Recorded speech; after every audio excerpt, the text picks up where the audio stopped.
여러분들 쓸모없는 것이 이 세상에 존재할까요? 여러분 스스로는 본인이 쓸모 있는 존재라고 생각하십니까? 고려시대 때 그 김부식이 현존하는 가장 오래된 역사서 삼국사기를 만들잖아요. 근데 그때 김부식은요, 유학자예요. 그래서 눈에 보이지 않는 것들은 다 쓸모없는, 쓸데없는 이야기들이라고 해서 다 지워서 버렸습니다. 그런데 뒤에 일연이라는 스님이 김부식이 버렸던 그 이야기들을 모아요. 그래서 만든 책이 뭐냐면 바로 삼국유사예요. 유사라고 하는 건 뭐냐면 버려진 역사란 뜻이에요. 김부식이 버려진 그 역사, 쓸모없는 이야기들을 모아 놓았습니다. 그런데 여러분들 놀라운 일이 벌어지죠? 그 쓸모없는 이야기들 안에 바로 단군, 건국 이야기와 같은 엄청난 이야기들이 숨겨져 있었습니다. 지금 여러분들 각 지방 지자체에서 자신의 어떤 지역의 역사 콘텐츠를 활용하기 위해서 적극적으로 사용하고 있는 책이 바로 일연의 삼국유사입니다. 일연의 삼국유사는 지금 너무나 쓸모가 있는 책이 되어 있는 것이죠. 여러분들, 세상에 쓸모없는 존재, 쓸모없는 것은 없어요. 다 각자의 역할이 있는 것이고 각자의 모습이 있는 겁니다.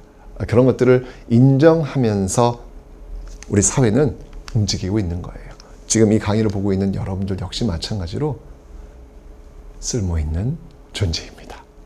스스로를 믿으셔도 됩니다. 자, 고려문 한번 출발해 보시죠.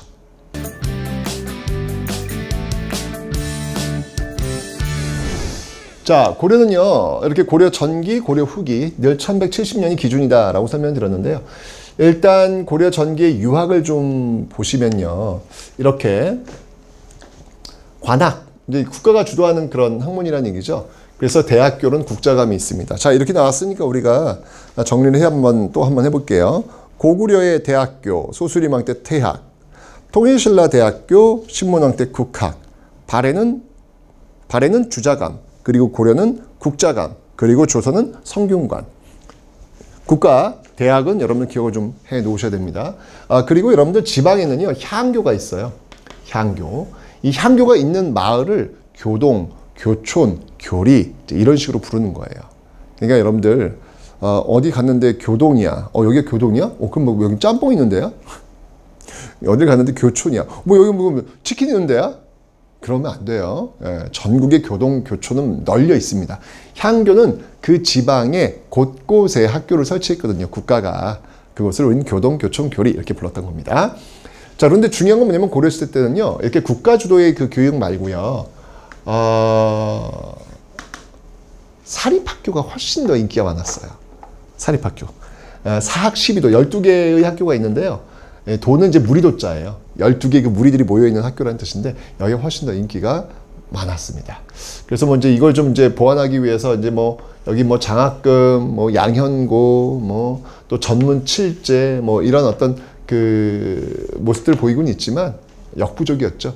근데 여러분 고려시대도 교육열이 장난이 아니었어요. 과거 시험 합격하려고. 광종이 과거제 시행하면서부터 교육열이 엄청납니다. 자, 그런데 고려 후기가 되면서 여러분들 엄청난 변화가 오죠. 바로 이 성리학이 원나라에서 소개가 돼요. 그 소개시켰던 인물이 바로 안향이라는 인물인데요. 이 성리학을 수용했던 인물이 바로 이 신진사대부. 이 신진사대부의 대표적인 인물이 누가 있겠습니까? 정몽주, 정도전. 특히 이 정도전 같은 경우에는 바로 이 신진사대부, 새로운 조선을 세우는데 앞장섰던 인물, 이성계가 손을 잡고 조선을 건국한다라고 설명드렸죠. 바로 그 신진사대부의 비전, 신진사대부의 이 어떤 그 이론을 제공했던 학문이 바로 성리학이다. 그러니까 여러분들 무신정변 때 무신들은 이런 게 없었던 거예요. 뭔가 자신들을 끌고 갈 수 있는 그 힘이 없었던 거예요. 그저 힘만 있어. 그냥 끌고 갈 수 있는 어떤 지략, 끌고 갈 수 있는 비전, 끌고 갈 수 있는 미래, 이런 것들이 없었던 것이죠. 근데 이들은 그런 것들을 갖고 있었기 때문에 새로운 나라 조선을 건국할 수 있었다라는 것입니다. 자, 이렇게 해서 유학을 한번 공부해봤고요. 자, 이번엔 역사입니다. 자, 역사인데요. 역사는 제가 아까 설명드렸잖아요. 삼국사기, 김부식. 이건 기전체. 기전체라고 하는 건 뭐냐면 뭐 왕의 어떤 역사 또는 뭐 표 또는 신하들의 이야기, 뭐 열전 같은 이걸 아주 다각적인 방면으로 입체적으로 역사를 그린 거예요. 그러니까 굉장히 방대한 역사예요. 방대한 역사. 그 기전체 서술이다라고 하는 거. 현존하는 최고, 가장 오래된 역사서, 삼국사기. 버렸던 걸 다시 주운 게 바로 이 삼국유사. 예. 버려진 역사를 다시 모아놓은 것이죠.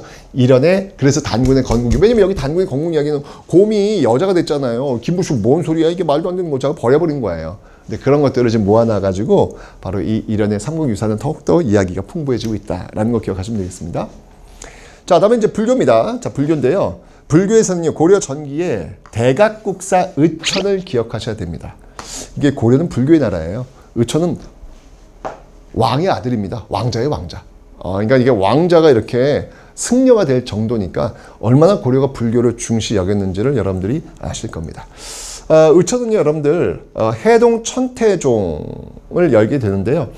특히 이제 이 수련의 어떤 방법이 뭐냐면 교관겸수예요. 교관겸수는 뭐냐면 교는 교종이야. 예, 글자를 통해서 부처님의 말씀을 깨닫는 거야. 관은 직관, 문득 깨달음. 그러니까 참선을 통해서 부처님의 말씀을 깨닫는 거야. 근데 이게 문자도 그렇고 참선도 그렇고 같이 가야 된다. 겸해서 수련해야 된다는 얘기예요. 겸해서 공부해야 된다는 얘기예요. 근데 중요한 건 뭐냐면 방점은 교종에 찍혀 있는 거예요. 이게 앞에 있으니까. 교관, 겸수, 하지만 교종 중심의 선종 통합을 이야기했던 인물이 바로 의천이 되겠습니다. 그런데 고려 후기에 가면 여러분들 진울이 등장합니다. 이 진울은요, 반대예요. 정이 뭐냐면 이게 선정에 들어가다. 참선을 얘기하는 거예요. 해는 지혜를 얘기하는 거예요. 교종을 얘기하는 거예요. 그 선종과 교종을 쌍수, 아까 그 겸수랑 똑같은 말이야. 같이 수련해야 된다라고 이야기하는 거죠. 하지만 방점은 선종에 찍혀 있다라는 거. 그게 바로 이제 해동천태종의 의천의 교관겸수와 바로 이 진울의 정일성수의 차이점이 되는 거예요. 그리고 도노, 문득 깨달았다고 해서 끝난 게 아니라 점수, 계속해서 수련을 해야 된다라고 하는 도노 점수까지도 지금 이야기를 하고 있습니다. 특히 이제 고려 말기가 되면 여러분들 이 불교가 썩어요. 불교가 썩어요. 항상 그 나라의 말기가 되면 사회 자체가 무너지는 것 같아. 그러면서 이때 여러분들 결사를 만듭니다. 진울이 야, 이렇게 무너지는데 우리가 이제 혼자 놀지 말고 각자 다 뭉쳐가지고 이렇게 동아리, 커뮤니티를 만들어가지고 우리 같이 부처님의 말씀을 따르자, 노동하면서 배우자 라고 하는 결사를 만들죠. 이게 바로 수선사 결사라는 것입니다. 이게 결사운동하면 진울이에요. 기억하시면 되고요. 이때 여러분 몽골 쳐들어와가지고 부처님의 힘을 빌려서 막아보겠다. 팔만대장경 만들었고요. 그리고 여러분들 중요한 거 바로 직지심취요절. 직지심취요절. 이건 뭐냐면 현존하는 세계에서 가장 오래된 금속활자본. 이게 바로 직지심취요절. 그러니까 불교 경전을 많이 읽기 위해서 이제 금속활자를 통해서 이렇게 경전을 찍어내고 있는 그런 모습까지 지금 여러분들이 확인하고 계신 겁니다.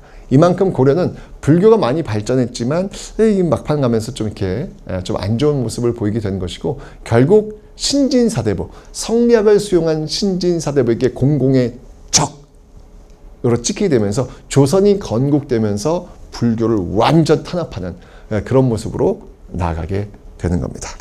자, 이게 바로 고려의 문화였고요. 또 이제 고려하면 여러분 청자 있죠? 청자. 고려 청자. 그 정도는 여러분들 꼭 상식적으로 기억하시면 되겠습니다. 자, 이렇게 해서 여러분들 고려 시대가 이제 끝났고요. 고려 500년 끝났고요. 이제 새로운 나라 신진사대부에 의해서 운영되는 유학에 의해서 운영되는 새로운 나라 조선에 대해서 한번 살펴보도록 하겠습니다.